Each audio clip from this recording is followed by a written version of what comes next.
नमस्कार, आप सबको जन्माष्टमी की बहुत बहुत शुभकामनाएं, बहुत बहुत बधाई। 12 बजने वाले हैं, कृष्ण भगवान जी का जन्म होने वाला है। तो आज हम उनकी कहानी सुनाएंगे आपको।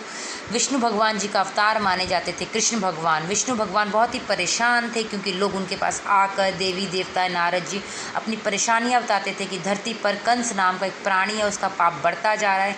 और विष्णु भगवान ने सोच लिया था कि अब मुझे जो है अवतार लेना ही पड़ेगा इस कंस को मारने के लिए।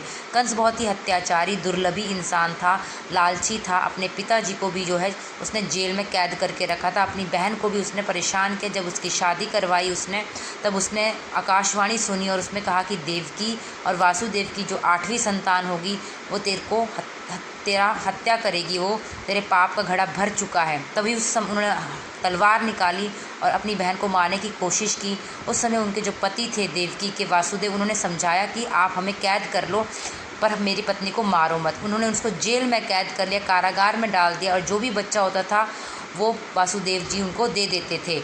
ये उन्होंने उनसे वादा किया था। तो वो हमेशा आता था और उनके बच्चों को लेके जाता था जब हो जाते थे वो पैदा, और उसके बाद उनको मार देता था। इस तरह से चलता रहा, इस तरह का बार बार। जब उन्होंने एक बार मारने की कोशिश की उनकी संतान को, तो उसमें से देवी निकली जो थी माया।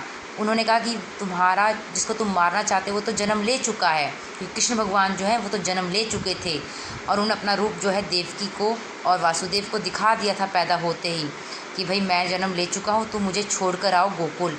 तो वासुदेव जी जो थे, सब कुछ माया ने बेहोश कर दिया था सबको, और वासुदेव चल पड़े थे यमुना को पार करते करते गोकुल छोड़ने कृष्ण भगवान को, क्योंकि उन्होंने अपना अवतार जब उनको दिखाया, उन्होंने सारी बातें उनको समझा दी थी कि तुम इस तरह से जाओगे। और उस दिन बारिश था, सावन का महीना था। कृष्ण भगवान गोकुल पहुंचते हैं, वहाँ पर पता चलता है कि भाई नंद जी के बेटा हुआ है।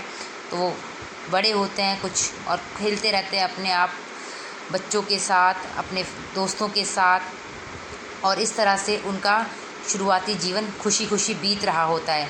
अचानक से ही जब देवकी जी को याद आता है कि भाई मेरा बच्चा यशोदा के पास है, क्योंकि यशोदा पाल रही थी कृष्ण भगवान जी को और जो नंदलाल जी थे वो पाल रहे थे। अब उनके घर में उनका बच्चा पल रहा था।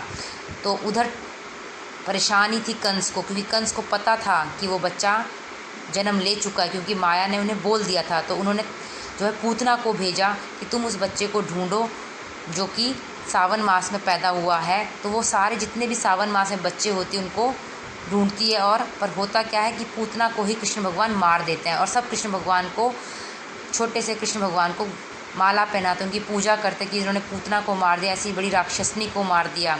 और इधर कृष्ण भगवान अपने बड़े भाई बलराम के साथ अपना जीवन बहुत खुशी खुशी व्यतीत करते हैं। अपने दोस्तों के साथ, जो उनके सुदामा मित्र थे, उनके साथ खुशी खुशी अपना जीवन व्यतीत करते जाते हैं। और इस तरह से उनकी लाइफ में खुशियाँ आती हैं। और उसके बाद उनकी जो बेस्ट फ्रेंड के बाद उनकी आती है राधा जी, जिनके साथ उनकी हम जोड़ी मानते हैं, राधा कृष्ण की जोड़ी, जो कि बहुत ही फेमस है। इस तरह से जन्माष्टमी का त्यौहार मनाया